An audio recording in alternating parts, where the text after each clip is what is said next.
hooking up the Jeep now.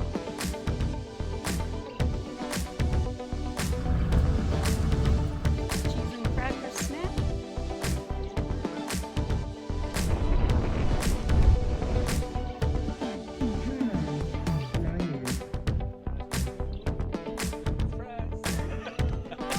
Really?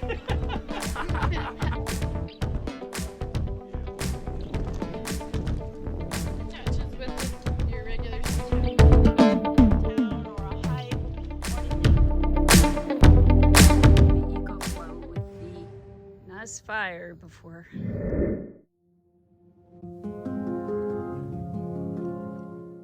Day 2 of the Truck Camper Adventure Rally started off with another beautiful sunrise. We're so blessed with the weather. It's been moderately warm and breezy. Sunshine all day long. We start our day with classes.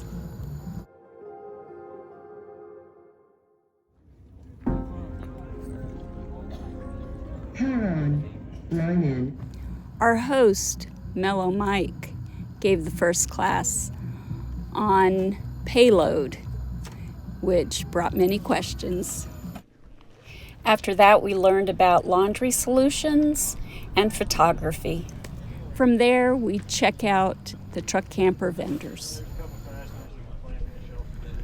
So this is Bowen truck beds, and what they do is they fabricate lightweight truck beds, and they have the storage on the top, the bottom, or whatever you want. But they're lightweight. This camper locks on is with these channels here. So cool. It doesn't stay put. It goes back and forth. Bangs up against the wheel. 500. Gotcha. Yeah. So framing.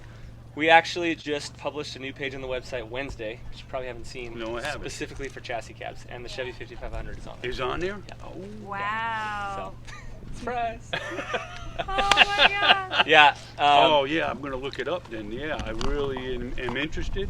Standard one for trucks that aren't lifted and have no off-road intention, and then there's ones with articulating subframes, so that the frame can actually twist underneath. So technically, the articulating subframe, we're sitting about 5 inches off the factory frame rail, which is the lowest in the industry. Okay. Could you eliminate that by eliminating the subframe? You could, but we found that most campers require at least 5 inches off the frame to clear the cab of the truck. Right. And that's So- what I need. Yeah, so Yeah. could you get it lower? Maybe. Do you want to? Probably not. Yeah, probably. Yeah. Our beds, the majority of our beds are engineered so that we can get the camper as low as possible to the cab without causing problems. Gotcha. Yeah. On the chassis cab model, it's really important because you can fit a full-size 42-inch spare tire. Okay. So that bed in particular that we're about to wrap up is going to have, I think it's a 24-inch garage, so plenty for the spare plus some, and then 9.5 feet of bed space for the full-size sliding camper. Wow. We first introduced in February of last year, and so they've been in development this whole last year. So we're just getting to the point of releasing some of the models. So the chassis cabs, we've been taking orders and reservations. Lead time on something like that. So we've been 9 months for the last year, but in any weight or anything special. So the next vendor that we went to was Tag Trailer. This is a extra axle with a step that kind of takes care of the overhang of any camper that you have on your pickup, and this way you don't have to do any modifications to your truck. This modification will take care of the sag weight or the back sag of your truck. And come to find out, me and Roy had a whole lot in common. He is a Korean War veteran, and he went to Camp Irwin, California, and I went to Fort Irwin, California, and they come to find out they were the same base. And he was there in the 50s, and I was there in the late 70s, and him and his wife, Roy and Gail, are still in this business, and they're 90 years old, you give them what you want, and they will fabricate it and still put it on your vehicle because it's all bolt. He says it's like an erector set, but he still does all this work, and he's 90 years old. Unbelievable. And then we're going to go out up to Death Valley. I want to show Angie that I spent a lot of time out there in the military. Don't tell me Barstow. Yeah! Camp Irwin? Yeah! Really? My outfit is the teaching outfit there right now. Oh, The really? 11th Cav. Well, my first tour out there was 1979, and there was nothing there. Oh. And we started building it. Well, when we were there, it was wooden buildings in 54. In 54. So why did they take them Korea. down? Yeah, but why did they tear them down? 79? Well, because it was a temporary camp. It was not a fort then. We did too. I said to the commander, I said, listen, I told him, I said, listen, I'm getting sick of these sea rations. I said, I want me some Hassenpfeffer right there. Yeah. I said, can I take one? And he's like, yeah, go ahead. We thought they were coyotes. I'm telling you, me too. I'm telling you, they're the biggest dang things I've ever seen in my life. The problem is you had to be careful with the 50 because pretty soon it was just a cloud of dust. Yeah, right. There was nothing to eat. Yeah, exactly. Oh my gosh, yeah. Oh man, isn't that something? Yeah. I'm telling you, I was so thrilled when the commander said, yeah. You have been there lately? No, that's why I want to. Oh, it's just a so big, but we do kind of get out into the desert and into the woods yeah, and stuff, yeah. you know. But I don't do the. Yeah. That was our first tank. Most of our customers are 3,500. 3,500. Now, and you frame this for the frame has to be built, right? For the. It's all bolted. I start with a pile of steel, and that's claim 1 of the patent. No welding. Oh, okay. And the reason for it is because every rig that comes in there is different, and so I can just move. It's like an erector set. You can just put stuff wherever you want to with the bolts. No, it's all bolted. Wow. And every one of them is different, basically. That's the challenge. You figure out the truck, and then you're an album light, you have a hose, you have a whatever, and they're all different. All different hitch receivers and everything, because I clamp onto the cross beam of the hitch receiver. So, you know, the beam that goes from frame to frame. Yep. And so I clamp onto that, and I don't do any drilling, welding, or nothing. There's no welding anywhere. You can take it all apart and put it in a box. The next vendor we visited was Dragonfly Tarps. They have a unique product, a tarp that works as an awning. Took a little break. Oh. I got a little one, and I got some postcards. Attaches with just your regular C-channel like awning track. Okay. But we put a commercial grade VHB on the back, and then it's a peel and stick. We have some videos on YouTube for install yourself. Okay. Type of deal. We do recommend, like on this rig, one at the very front and one at the very back. Just a short sheet metal screw. It just guarantees there's no peeling. Right. There's some that are pretty leery of putting anything in their vehicle, but now listen. if you prep it right, yeah, right. You all got solar panels. That's right. That's true. If you prep it nice and good, this VHB tape, it's that 80 pounds per inch, so it does well. But that just guarantees everything if you put those in there. I was impressed with the wind yesterday. You guys still have it. Yeah, we just leave it up. It is meant to be staked out, so you get it staked out well, and it does great. We've had it up at 30-mile-an-hour winds. Really? Yeah. What do they run? So this full setup with everything that you need, the track, stakes, tarp, poles, bags, is $999, $1,000. Oh wow. So Wow. a little more than some, a little less than others. Next, we meet Amy with Tern Overland. Hi, I'm Amy Higgins, and I'm the CEO of Tern Overland. We sell components, either for new builds or for retrofits. We sell windows, roof hatches, entry doors, and cargo doors for trailers, campers, big military vehicles, any kind of vehicle for off-roading, overlanding, any of that sort of thing. So we were here this weekend at the Camper Adventure Rally in Quartzsite. It was really fun. Talked to a lot of people about retrofitting their Hecky Midi roof hatch that is in a lot of these campers. So hopefully, if we can help you out with a new window or an entry door or a super deluxe stargazing portal for your roof, then give us a call. You can find us at TERNoverland.com, ternoverland.com. Wonderful. And then you also have this wonderful fabric. Oh, yeah. Airflow. Yeah. So Airflow, I think this is pretty magic. It's a warp weave, so this is all one piece of fabric, and it's we use it for a variety of things. So mostly it's geared to go underneath a mattress or underneath anywhere where you would want airflow, under a pet bed. You know, if they're a lab that's always swimming or something like that, you could put this under there. You could put it under your mattress for sure. We had a custom mattress made with this as 2 layers, a top and bottom, with foam, various foam in the middle, so that it was nice and always had airflow. If you're sweaty sleeper or something, you're always in humid territory. So this is really great. We sell it by the yard, and then we also sell it as a queen pad that would go under a queen bed. But we've used this, you can, if you're buying it by the yard, you can cut it up in a million pieces and put it in drawers, in the toolbox, under a toolbox, under a chainsaw, so the oil like drips down and it's not all messy on your tools.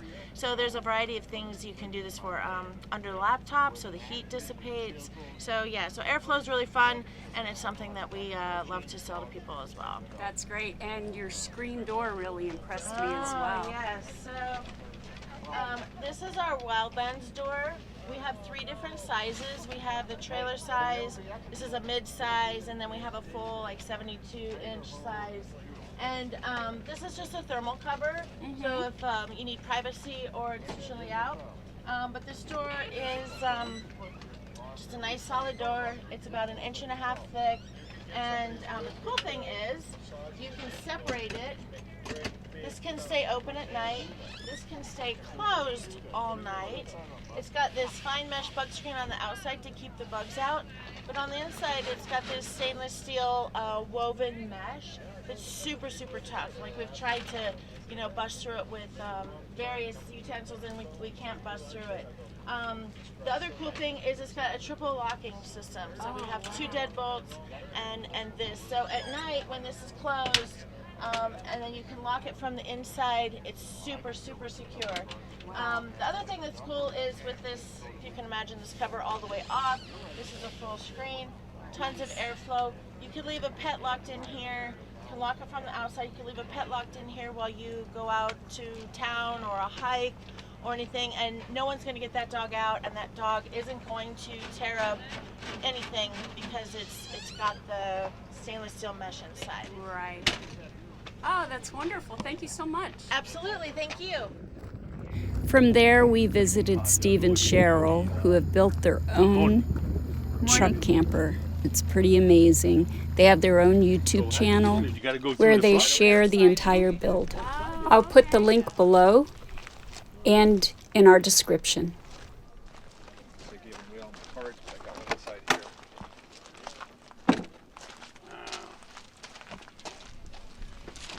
Okay. Oh, cool. That's the shower. Okay, yeah. Look at that, babe. Here, give me a hand up. Whoops, sorry. That's okay. Wow, that is so cool. Compost toilet? They're heating it to vaporize all the moisture, and then they're burning the remainder. So it's a lot of solar It's system. a lot of power for a poop cycle. It's called Yeah, that. right, yeah. Wow. Huh. I think there's some cards right here. The roof hatch in the doorway. And the door, again, the door's normally closed, so normally, you know, the wind's blowing one way or the other. But So here a you're lot of looking wind at coming. Steve's front bumper that he built, and it's basically what I would like to do. I just never even thought about building it for storage, and because he has a big rig, 550 Ford, and I have a 5500 Chevy, when you get a 12,000-pound winch, they stick out so far that, you know, you have to put a big bumper in there, and it just makes sense to put storage. Another beautiful night after a great day at the Camper Adventure Rally.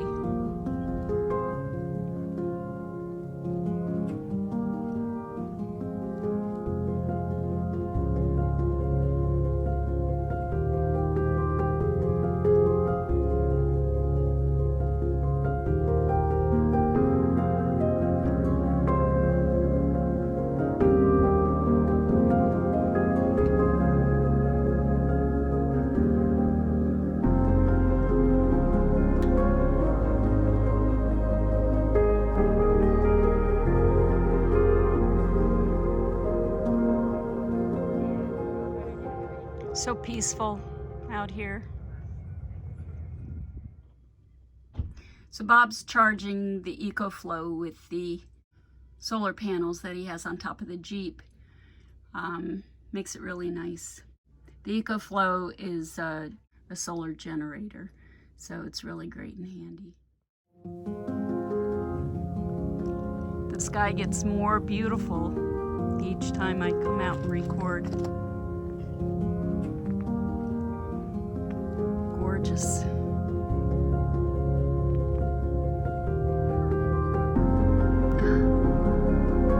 Sunset's reflecting in the windows. So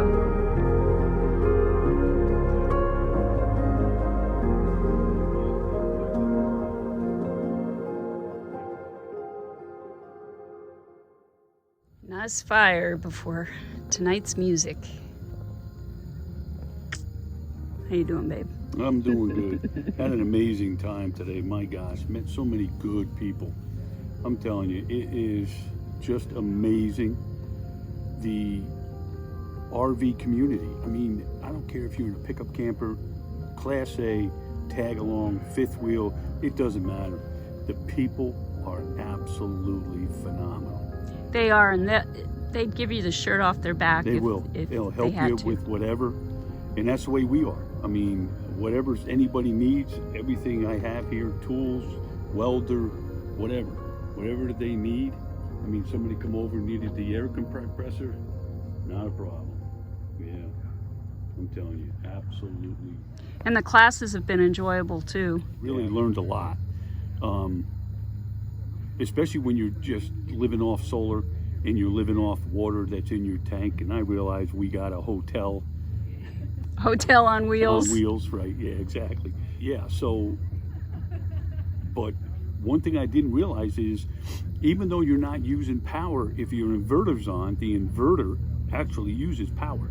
So now what I do is I turn the actual inverter off, all solar's off, and then just let the solar panels charge up. And although we don't get to 100% because our solar panels don't tilt like they're supposed to, we get to about, I think it was 98%, babe? Yeah. Yeah, so we got to 98% today. But, you know, we also have the EcoFlow 2000, and I did a little video on that as well, that, you know, use that for welding. But, I mean, that runs our coffee pot and runs our toaster, you know, if we don't have enough power. And I was a little worried this morning, so I took the Eco and put it in there, and we actually used that to kind of save us on the power, because last night we only got to 71%, even though we were 100% sun. And again, that's because our solar panels don't tilt. But you know, I put the solar panel that came with the Eco, the 200 watt, on the Jeep, and by, I don't know, 1, 2 o'clock in the afternoon, the Eco was fully charged again. So, and it was down to, I think, 61%. But tomorrow I just want to see, I'm going to do a little experiment with it, is I'm going to plug the RV into the EcoFlow to see if it will allow it to charge quicker and get us up to 100%. Nice. Yeah.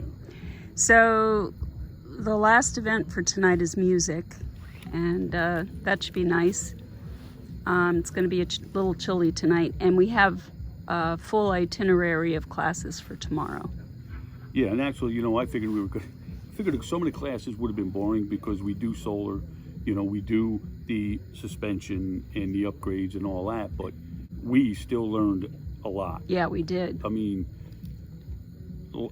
yeah, the classes are great, and we will attend them all tomorrow as well.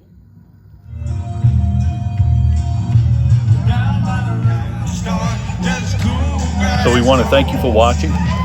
God bless, and have a great day.